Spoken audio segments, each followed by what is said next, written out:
네, 다 찾으신 줄 알고 한 절 한 절 읽어보겠습니다. 16절입니다. 먼저 시작. 야곱은 마리아의 남편 요셉을 낳았으니 마리아에게서 그리스도라 칭하는 예수가 나시니라. 아멘. 21절 읽겠습니다.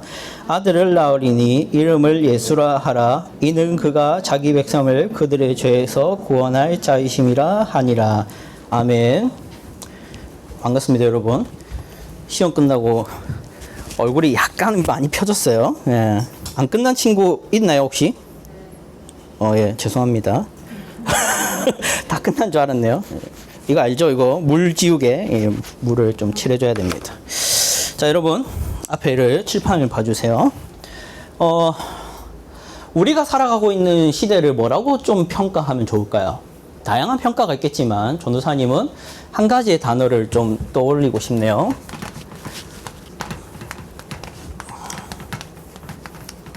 다시 읽어봅시다. 시작. 결과주의가 무슨 뜻일까요? 결과만 중시하는 입장을 말합니다. 이걸 다르게 말하면은 성공주의라고도 하거든요. 성공주의. 성공하는 것이 중요한. 이것이 현대를 표현하는 한 면입니다. 뭐 현대를 다 표현할 수는 없지만 가장 특징적인 부분이죠. 결과주의는 어떤 것을 좀 예를 들어볼까요? 어른들이 농담 삼아 하는 말이 있습니다. 우리는 평등 사회다. 이런 말들을 합니다. 이 평등이 정말 평등을 말하는 건 아니겠죠. 어떤 시대를 꼬집어서 하는 말이냐면 너 몇 평에 사니? 와 너 몇 등 하니? 를 질문하는 사회라고 해서 평등 사회다. 라고 합니다. 여러분들은 그런 질문 서로 안 하겠지만 여러분의 부모님들이 서로 질문하는 것들이 대부분 그렇습니다. 근데 이제 모든 부모님들 그렇진 않아요. 제가 말하는 부모님들은 그런 부분에 정말로 관심 많은 부모님들을 특징하죠. 우리 대구는 좀 안 그런 분위기가 있지만 사실 서울이나 어떤 강남 이런 지역 혹은 뭐 학군 높은 데 지역에 가면은 부모님들, 젊은 부모님들 모여서 항상 하는 얘기가 몇 등 하니? 예. 몇 등 하니라고 질문하면 이제 누구한테 배워서 그러니? 이런 질문들이 주로 하는 대화라고 합니다. 자, 그러면 이런 것들이 이제 어떤 결과를 중시하는 그런 한 면인데, 근데 이 결과주의가 반드시 도달하는 자리가 뭐냐면은, 반드시 도출하는 게 뭐냐면은, 좀 어려운 말을 해볼게요. 비인격이라는 겁니다. 비인격이 무슨 말인지 생소한 단어일까요? 인격이 뭐예요? 인간적인 어떤 무엇을 말합니다. 인격적이다, 인격적으로 대한다, 인간적으로 대한다, 뭐 이런 의미입니다. 여러분, 인격적으로 대하는 거 좋은 거예요, 안 좋은 거예요? 좋은 거죠. 나를 등수를 안 물어보고 몇 평에 사는지를 안 물어보고 나라는 사람 그대로 봐주는 거, 이런 남자 만나고 싶고 이런 여자 만나고 싶지. 딱 첫 만남에 소개팅 소개팅, 여러분은 아직 소개팅은 별로 관심 없나? 나는 연애 결혼할 거야. 뭐 이런 사람이 있을 수도 있는데, 이런 극적인 만남. 비행기 타고 여행 탁 되는데 옆자리에 탁 남자 탁 눈 탁 전기 틱 해가지고 결혼 이렇게 하는 연애 꿈꿀 수도 있습니다. 가능해요. 근데 중요한 거는 지금 제가 말하는 인격 비인격성이나 이런 겁니다. 첫 만남 자리에서 나를 돈으로 뭔가 살려고 하는 그런 만남들 있을 수 있잖아요. 예를 들어서 샤넬 사주겠습니다. 저랑 사귀어 주십시오. 뭐 이런 식으로 나를 대한다거나, 아니면은 딱 만났는데 몇 평 지금 집 몇 채 가지고 계세요? 이런 질문을 한다거나, 만났는데 직업이 뭐세요? 연봉이 얼마세요? 어느 대학 나왔어요? 이런 질문 하는 사람 어때요? 여러분 사귀고 싶어요? 사귀고 싶어요? 안 사귀고 싶어요? 사귀고 싶어요. 사귀고 싶은 사람 손.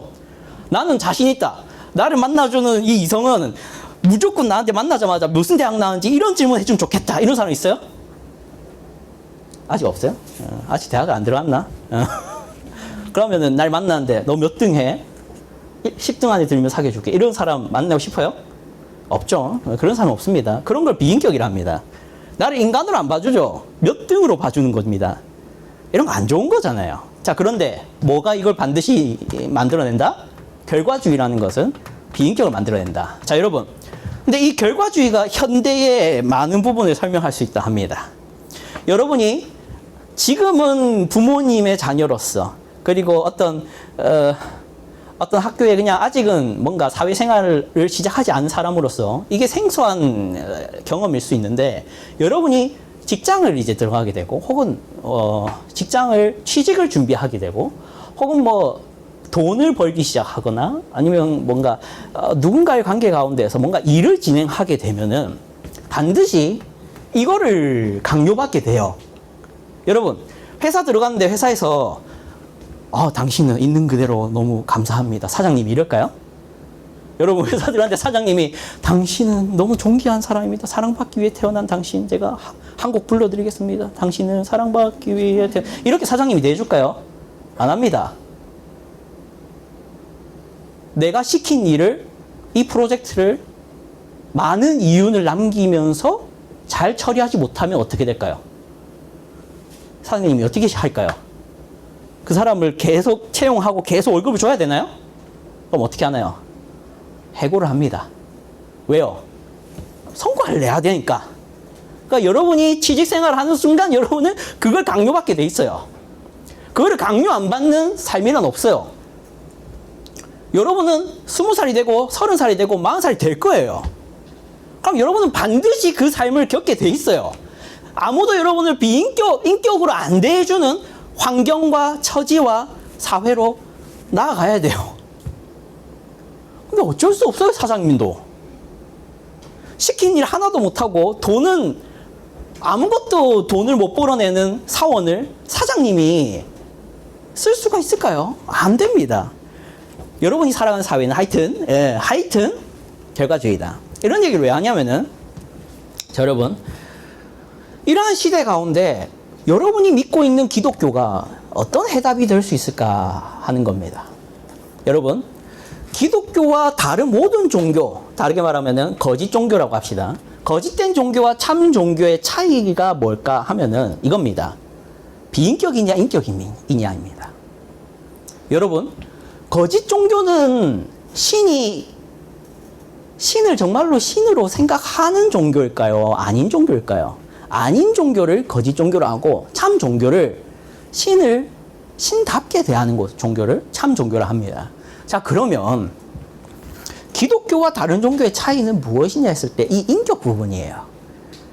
약간 어려워지기 시작하는데 지금 끝나갑니다. 서론이. 아직 서론입니다. 여러분 우리가 지금 계속 하고 있는 게 뭐예요? 우리가 지금 계속 배우고 있는 게 뭡니까? 사도신경이죠. 전사님 왜 이 사도신경을 이제 겨우 예수 그리스도를 믿습니다 하는데 5번이나 설교를 하고 있냐? 왜 이렇게 세분화해서 믿음을 이렇게 정확하게 토시 하나도 안 빠지고 정확하게 외워야 된다, 정확하게 알아야 된다라고 이걸 왜 강조하냐면은 우리가 믿는 하나님이 인격자이기 때문입니다. 이게 중요해요. 우리는 하나님을 인격으로 믿지 비인격으로 믿지 않아요. 우리는 하나님이 조각상으로 안 믿어요. 여러분 우리는 신을 조각이나 돌멩이나 어떤 움직이지도 못하고 생각도 못하고 아무 말도 못하는 그런 사람 손으로 만든 어떤 작품으로 믿지 않아요. 안 그런가요? 우리는 우리 하나님이 절대 조각품이 아니라고 믿어요. 살아있는 하나님으로 믿습니다. 맞습니까? 그러면 그 하나님은 인격체인가요? 비인격체인가요? 인격체입니다. 그러면 우리가 하나님을 믿는데 어떻게 대충 믿을 수 있느냐의 문제가 있기 때문입니다. 그래서 전도사님은 정확하게 믿도록 요구하고 있는 거예요. 근데 다른 종교들은 어떤가요? 믿음이 중요할까요? 거기서는? 여러분이 다른 종교를 좀 경험해보고 여기 왔으면 좋았을 겁니다. 제 말이 잘 공감이 안 될 수 있어요. 그런데 여러분 모든 종교의 특징, 우리 개신교를 제외한 모든 종교의 특징은 내가 뭘 믿는지를 딱히 강조하지 않아요. 내가 누구를 믿는지, 그분을 무엇으로 믿는지, 어떤 분으로 믿는지, 어떤 하나님인지, 그 하나님은 무엇을 하셨는지를 정확하게 믿는 것을 딱히 중요시 여기지 않아요. 어떻게 내가 살고 있느냐만 강조합니다. 여러분 지난주에 영상을 한번 봤었어요. 기억하죠? 그 영상에서 개신교 목사님을 제외한 모든 사람들은 예수를 믿냐 안 믿냐 관심 없습니다. 여러분 그때 한 여성이 인터뷰하는 거 봤죠? 그때 뭐라고 말합니까? 아, 저는 천주교 사제님이, 아니 이슬람 선생님이, 아니 유대인 선생님이 예수를 믿냐 안 믿냐가 중요한 게 아닙니다. 내가 선행을 하냐 아니냐가 중요하다고 말하니까 너무 기분이 좋았습니다. 예수를 믿지 않아도 그냥 착하게 살면 천국에 갈 수 있다라는 말을 해주시니 너무 위로가 됐습니다. 그런데 이 개신교 목사님은, 존 메가더 목사님은 기분이 나빴습니다. 어떻게 예수님만 믿어야 구원받는다라고 말을 하시죠? 저는 그게 너무 듣기 싫었습니다. 이렇게 말한 거 들었죠? 개신교를 제외한 모든 종교는요, 내가 뭘 믿느냐를 강조하지 않습니다. 내가 어떻게 사냐만 중요합니다. 내가 착하게 살면 천국 가는 거고, 내가 착하게 안 살면 천국 못 가는 거, 이런 식으로 말합니다. 왜요? 그들이 믿는 하나님이란 존재는, 그들이 믿는 신은 인격체라고 생각 안 하기 때문이에요. 근데 우리 하나님은 인격입니다. 그렇기 때문에 그 하나님을 내가 어떻게 믿느냐가 정말 중요한 문제가 됩니다. 자, 여기까지 제가 왜 얘기를 했냐? 이 얘기가 연결이 되는 거죠. 여러분이 믿고 있는 개신교는 하나님을 인격으로 강조합니다. 그래서 그 인격으로서의 여러분에게 요구하는 것들이 있습니다. 그런데 여러분이 살아가고 있는 사회는 인격으로서 여러분을 대접하거나 요구하지 않습니다. 철저히 비인격적이죠. 그래서 우리가 믿는 개신교가 참 종교인 이유는 여러분을 유일하게 인격으로서 인격이 무엇인지를 강조하고 필요로 하는 종교이기 때문입니다. 그래서 우리가 이 하나님을 누구로 믿을 것이냐, 어떤 분으로 믿을 것이냐, 이게 중요한 게 되는 것이죠. 그래서 오늘 다시 이제 믿음에 대해서 이제 얘기를 할 건데, 오늘 다룰 부분은 사도신경 해설 5번째, 예수와 그리스도를 믿습니다입니다. 자, 한번 넘겨주세요.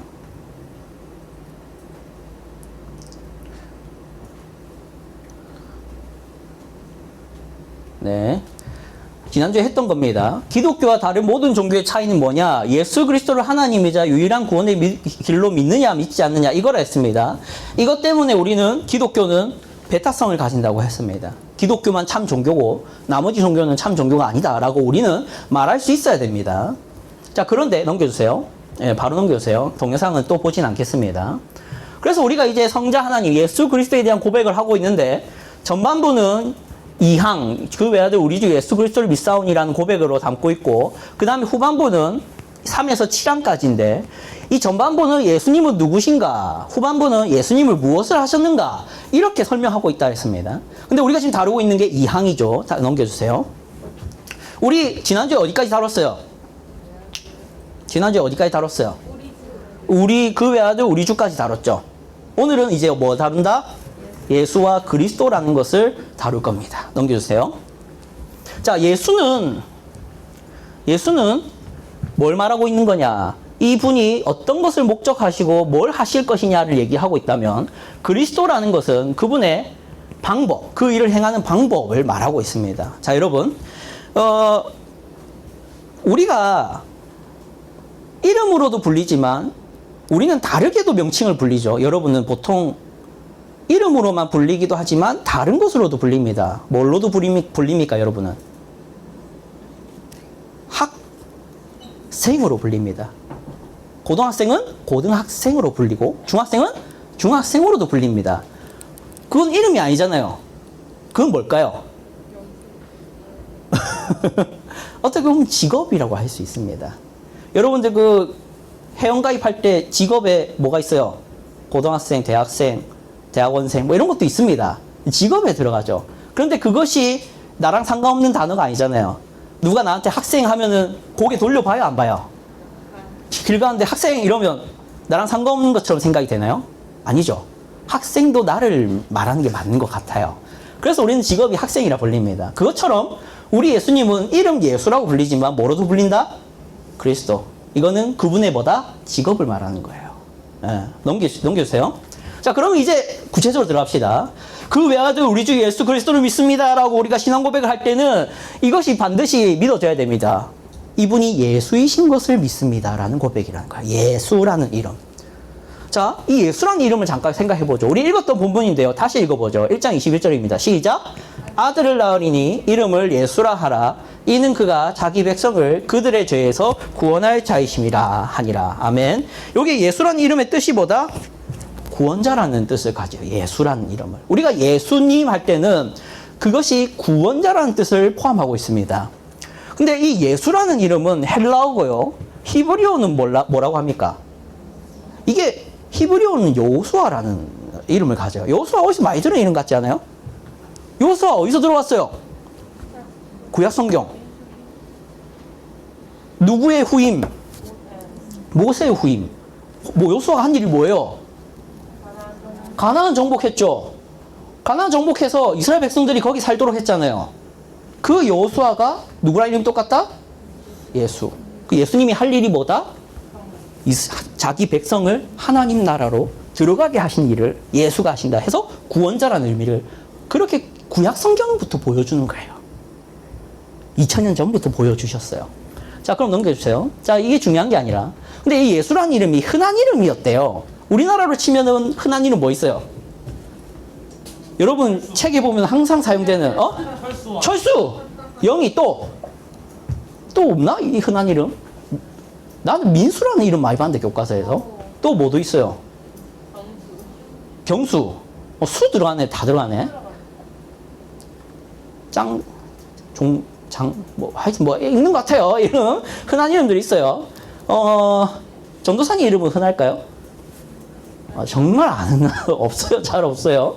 자, 그 예수라는 이름이 이 민수, 철수와 비슷했던 이런 흔한 이름이었다고 합니다. 왜 흔했을까? 이 질문을 해볼 필요가 있어요. 넘겨주세요. 자, 여러분. 사람들이, 그때 당시 많은 사람들이 이 예수라는 이름을 왜 지었냐면은 이 구원을 바랬기 때문이에요. 구원을. 많은 이스라엘 백성들이 당시에 다 구원을 원해서 자기 자식만 낳으면 예수라는 이름을 갖다 붙였어요. 그런데 이 흔한 이름을 우리 예수님께도 붙였는데 이 구원이라는 단어를 좀 생각해 봅시다. 이 구는 구하다 구자에 도울 원자 해서 구원입니다. 근데 이제 당시 유대인들은 많은 도움을 구했는데 그럼 우리 시대를 봅시다. 여러분, 우리 시대에도 이 구원을 필요로 하는 사람들이 많을까요? 적을까요? 많죠. 어떤 구원을 바랄까요? 넘겨주세요. 이런 구원들이 있어요. 경제적 구원, 육체적 구원, 의료적 구원, 지적 구원. 구원하면 다양합니다. 자, 한번 사진 봅시다. 이 사진은 어떤 구원을 바라는 모습 같아요? 경제적 구원을 바라겠죠. 이 아이에겐 뭐가 필요합니까? 돈이 필요합니다. 근데 여기 돈이란 말이니까 좀 삭막해 보이죠? 돈으로 살 뭐가 필요한 거죠? 음식. 또 돈으로 살 주 다 필요합니다. 경제적 구원이 필요한 사람 대표적인 예죠. 또 이 사람은 어떤 구원이 필요할까요? 육체가 사로잡혔어요. 그럼 무슨 구원이 필요해요? 육체적 구원이 필요하죠. 저 같은 사람이 나타나갖고 팍팍팍 해가지고 팍팍 탈출 탁 해가지고 마지막 장면에 뭐 하면 됩니까? 왜요? 말 안 해요? 왜? 알면서. 하여튼 그런 육체적 구원이 필요한 사람입니다. 또 넘겨주세요. 이 사람은 어떤 구원이 필요할까요? 의료적 구원이 필요해요. 이 사람을 치료할 명의가 나타나야 돼요. 이 사람을 치료받아야 돼요. 그런 구원이 필요하겠죠. 또 마지막이죠. 이건 좀 여러분 잘 안 떠오를 거예요. 이거 뭐냐면 수은이라고 해요. 수은. 독이죠. 근데 이 수은이 요즘에는 독인 줄 알죠. 근데 과거에는 독으로 생각했을까요? 묘약으로 생각했을까요? 묘약인 줄 알았어요. 대표적으로 누구? 진시황. 여러분 진시황이 뭘 추구했습니까? 불로불사. 당시에는 수은을 불로불사의 묘약으로 생각했어요. 그래서 이 진시황은 뭐 했을까요? 많이 먹었어요. 그래 어떻게 될까요? 면역이 생겼어요. 아이언맨이 됐어요. 영화를 많이 봤네 이 사람들이. 중독돼서 죽었어요. 진시황이 죽은 이유는 수은 때문입니다. 실제로 진시황 그 무덤 발견됐죠? 거기에 수은의 강이 흘러요. 수은을 거기에 다 담아놨어요. 그래서 거기 수은 검출 많이 되거든요. 그 진시황 무덤 보면은. 그리고 또 그 다음에 또 대표적인 인물, 이 누굴까요? 오, 어떻게 알았어요? 사진만 보고. 엘리자베스 1세예요. 한 살 먹은 사람이에요. 그래가지고 이 얼굴 보세요. 이게 색깔이 어떻습니까? 왜 하얄까요? 수은을 얼굴에 펴발랐거든. 왜? 이 피부 미용으로 생각했어요. 그때 당시에 유럽은. 그래서 얼굴에 자꾸 바르니까 얼굴이 이게 은을 잠시는 흡수하는데 결국에는 중독이 되겠죠. 그래서 죽었어요. 자, 이 사람들은 왜 죽었을까요? 원인은 무식이죠. 순이 뭔지 모르기 때문에, 독인 줄 모르기 때문에. 이 사람들에게는 어떤 구원이 필요합니까? 지적 구원이 필요한 거예요. 지식을 가르쳐 줘야 되는 거예요. 그래야 그런 독인 줄 알고 죽지 않는 거예요. 자, 넘겨주세요. 그러니까 이런 다양한 구원들을 필요로 하는데 우리 예수님이 구원자이다 할 때는 무슨 구원을 말하고 있을까요? 죄로부터의 구원을 말하고 있는 거죠. 21절 보세요. 한번 다시 읽어봅시다. 시작. 자기 백성을 그들의 죄에서 구원할 자이심이라. 예수님이 왜 구원자이냐? 죄로부터 구원할 자로서의 구원이에요. 자, 여기까지 정리가 됐죠? 자, 그럼 넘겨주세요. 이게 중요하면 이제 교훈을 배워야 돼요. 자, 첫 번째, 예수님을 경제적 구원자로 생각하고 있는 것은 자유입니다. 그러나 그 결과를 얻을 수는 없어요. 왜? 예수님은 경제적 구원자가 아니라 뭐로 오셨으니까? 죄의 구원자로 오셨으니까. 근데 어떤 사람들은 예수님을 어떤 구원자로 믿는다? 경제적 구원자로 믿을 수 있어요. 그렇겠죠? 예수님 믿으면 어떻게 된다라고 믿고 있을 수 있을까요? 부자 됩니다 라고 믿을 수도 있어요. 잘못.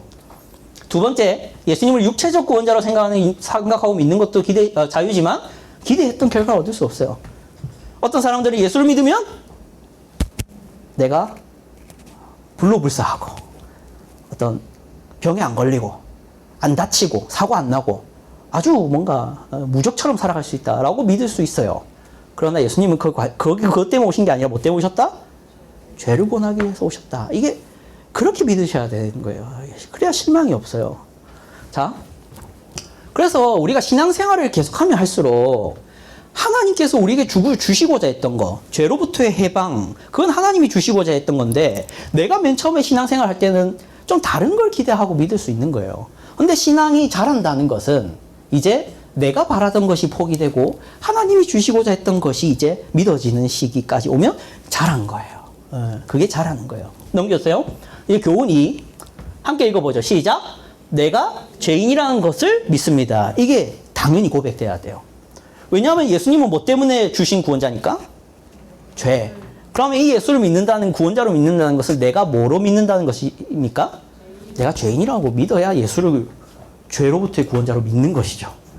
그래서 여러분 반드시 내가 죄인인 것을 믿습니다라는 고백이 포함돼야 돼요. 넘겨주세요. 교훈 세 번째. 다 같이 해보죠. 시작. 제한적 구원을 믿습니다. 여러분 21절 정확하게 문자 그대로 읽어보면 뭐라고 되어 있습니까?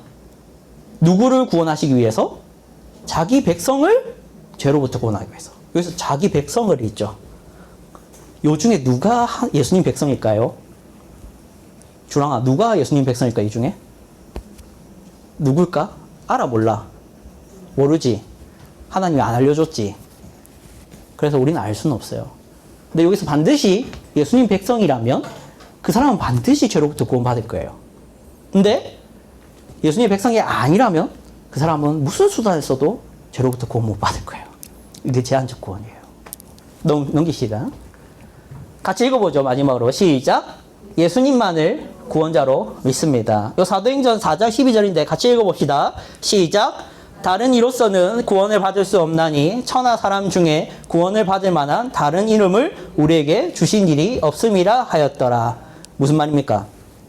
예수님 외에는 구원자가 없다. 예수님만 구원자다.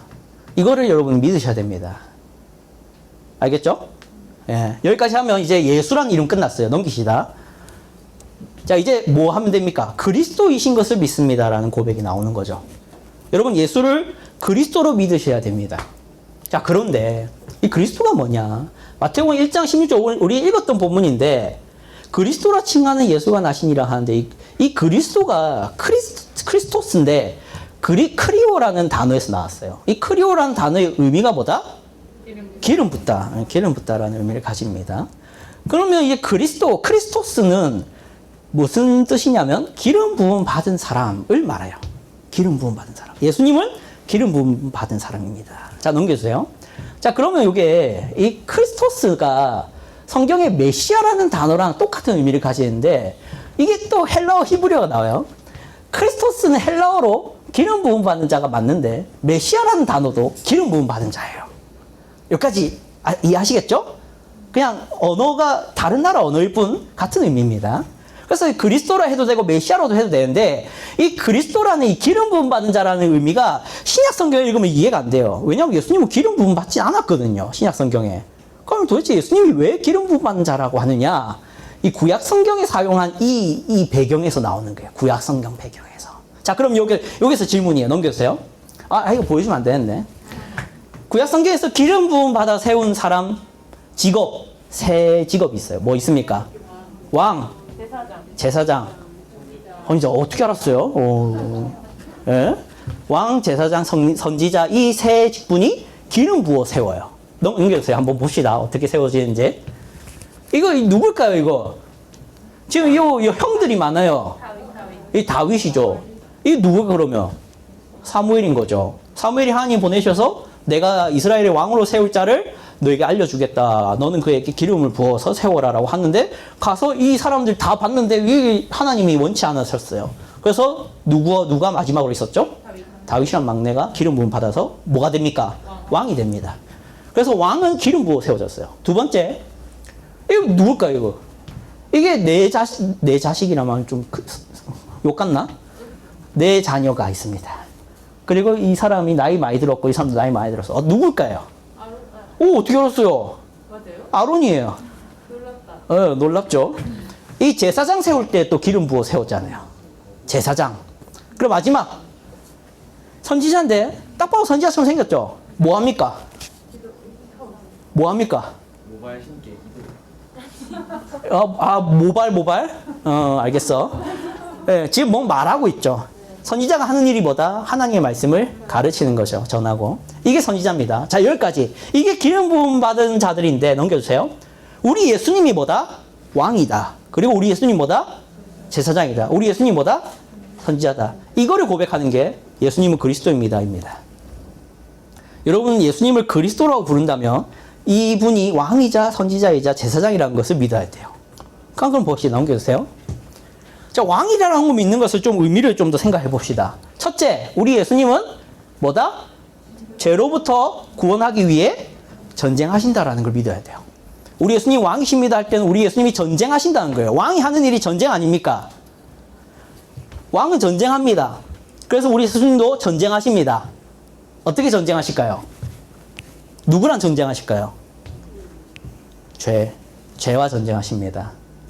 우리 예수님은 죄의 문제를 해결하시기 위해서 죄의 세력과 싸우십니다. 그래서 우리 저번에 설교 했었는데 예수님 이 땅에 오셔가지고 마태복음 4장에 보면은 예수님 이 땅에 오셔서 뭐 하셨습니까? 이게 성령에 이끌려서 광야로 가가지고 누구랑 뭐 합니까? 마귀랑 뭐 합니까? 싸웁니다. 그게 뭡니까? 전쟁입니다. 예, 예수님 전쟁하십니다. 그래서 이기실까요? 질실까요? 이기시죠. 이겨서 우리를 자, 이기면 어떻게 될까요? 자, 고대 전쟁이 여러분 생소하겠지만 전쟁을 이기면 이긴 사람은 뭘 할 수 있을까요? 마음대로 할 수 있죠. 그래서 그 사람의 백성들을 어떻게 할 수 있을까요? 뺏어올 수 있어요. 그게 전쟁입니다. 그래서 여러분이 마귀의 종에서 그리스도의 종으로 뺏겨오는 거예요. 그게 전쟁입니다. 두 번째, 우리 예수님 뭐 하신다? 죄로부터 구원하시기 위해 통치하시고 다스립니다. 왕이 하는 일이잖아요. 우리 예수님은 자기 백성을 통치하고 다스립니다. 그걸 믿는다라는 거예요, 우리가. 자, 그랬을 때 문제가 뭐냐? 문제를 또 지적하지 않을 수 없습니다. 이것을 믿지 않는 사람들이 있죠. 예수님 믿습니다. 난 예수님이 그리스도라고 믿습니다. 라고 말은 하면서 이거를 모르고 제대로 안 믿는 사람들이 있어요. 그럼 무슨 문제가 일어나냐면 왕 없는 백성처럼 행동합니다. 왕 없는 백성처럼. 이것도 설교했던 거니까 얘기해보죠. 여러분, 진짜 오래전에 제가 이 교회에 처음 왔을 때 했던 설교예요. 거의 처음 왔을 때. 작년 12월에 설교했어요. 사사기 설교했어요. 사사기 설교하면서 전도사님이 무슨 얘기하는 거 살짝 떠오르는 거 있어요? 그들이 왕이 없어 자기 소견에 옳은 대로 행동하였더라. 이거 말씀하면서 전도사님이 왕이 없는 삶이 뭔지를 쭉 얘기했잖아요. 그래서 그 사람은 어떻게 사냐고 했냐면 성경과 상관없이 살아간다 했습니다. 왕이 있는 백성은 성경대로 살아가고 왕이 없는 백성은 성경 없이 살아간다 했어요. 그 얘기를 지금 다시는 할 수 없고, 중요한 것은 내가 그리스도를 믿는다 하면서도 그리스도께서 가르치시고 우리에게 명령하신 것은 전혀 상관없이 살아가는 그리스도인들이 있을까 없을까요? 있다입니다. 근데 문제는 뭐냐면은 그런 그리스도인을 보면서 우리는 시험에 들고 실망을 하고, 교회 별거 없네, 기독교 별거 없네, 개신교 별거 없네, 딱히 뭐 우리랑 다를 거 없이 살아가네, 이러면서 교회를 어떻게 할까요? 그 사람들이 떠납니다. 그래서 여러분 유튜브에 보시면 내가 교회를 떠난 이유라는 제목을 치시면 영상 진짜 많이 나와요.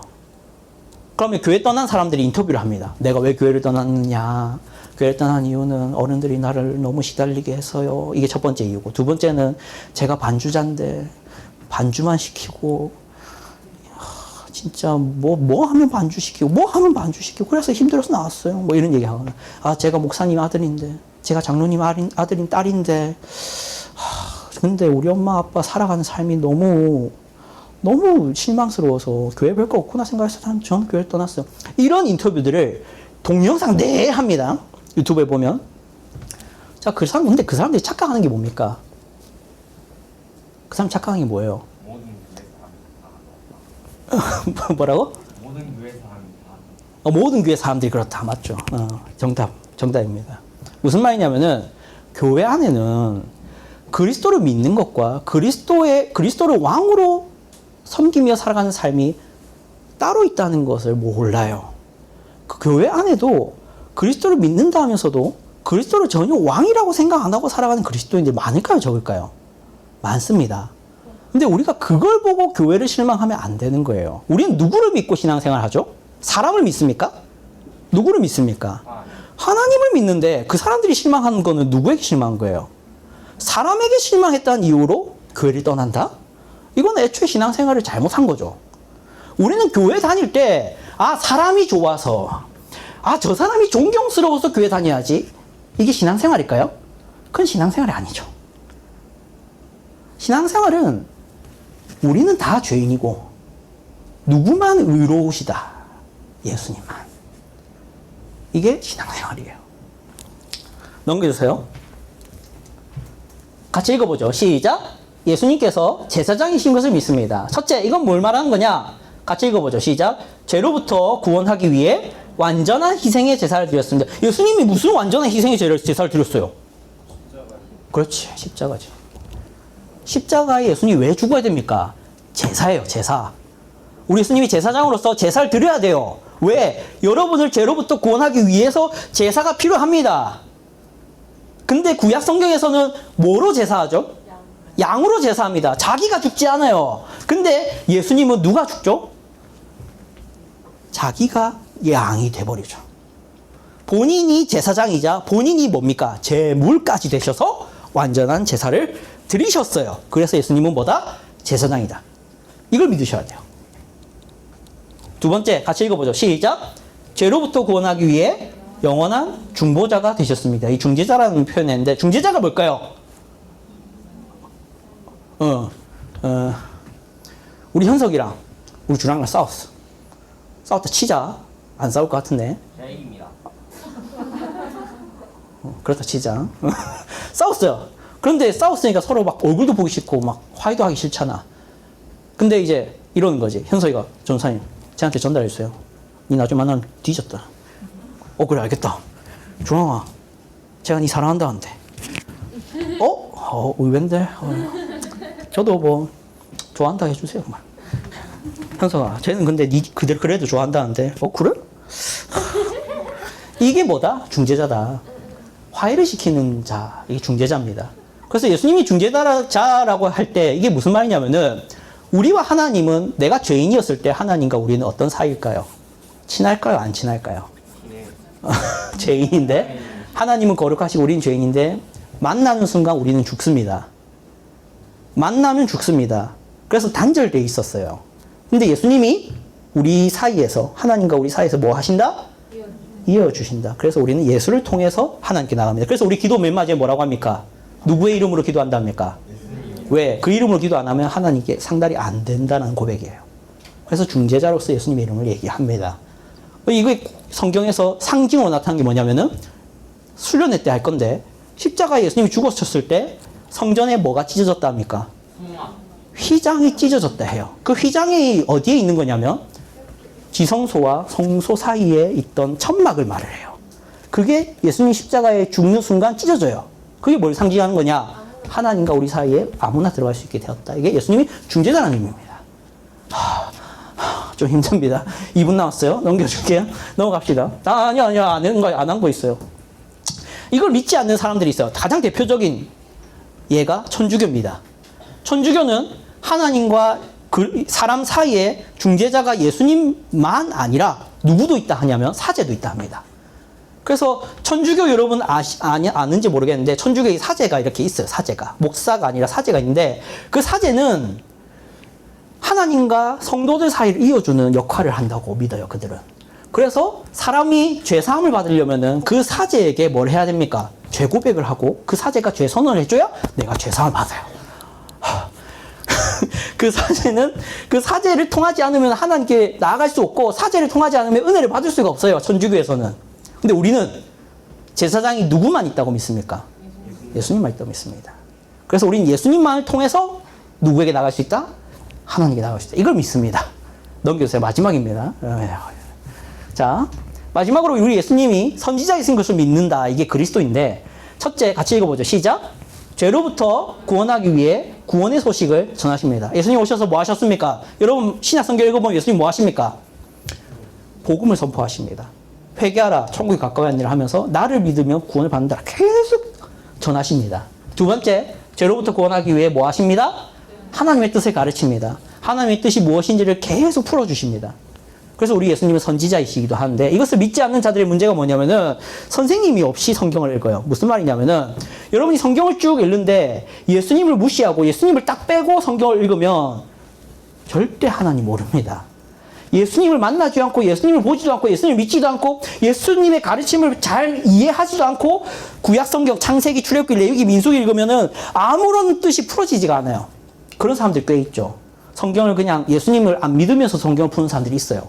저는 예수님 안 믿습니다. 예수님이 하나님이라고 생각지도 않아요. 그런데 저는 성경을 통해서 많은 깨달음을 얻습니다. 이렇게 말하는 사람은 거짓말이라고 보면 돼요. 그 사람들은 거짓말쟁이입니다. 예수님만이 유일한 선생이십니다. 예수님만이 하나님 뜻을 풀어줄 수 있어요. 예수님을 믿지 않고서는 구약 성경을 절대 제대로 이해 못합니다. 그 사람들이 만약 창세기를 펼쳐서 태초에 하나님이 천지를 창조하시니라 이걸 믿는다, 이걸 본다 하더라도 예수님을 믿지 않으면 그게 무슨 의미인지 잘 모릅니다. 엉뚱하게 해석을 합니다. 그 구체적인 내용은 지금 다 얘기할 수는 없고 하여튼 이렇게 끝납니다. 넘겨주세요.